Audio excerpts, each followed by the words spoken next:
ಸ್ವಾಮಿ, ಏನಿದೆ ಈ ರೀತಿ ಕಿನ್ನರಾಗಿ ನಿಂತಿರುವರಲ್ಲ?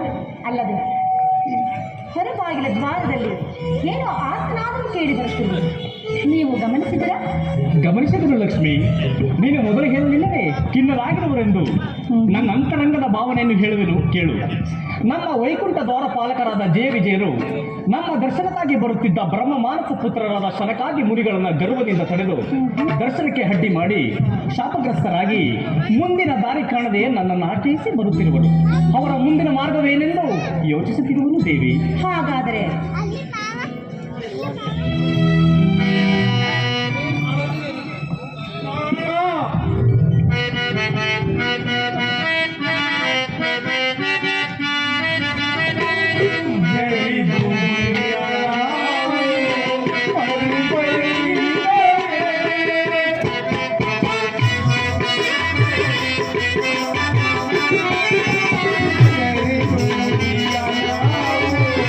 Bye.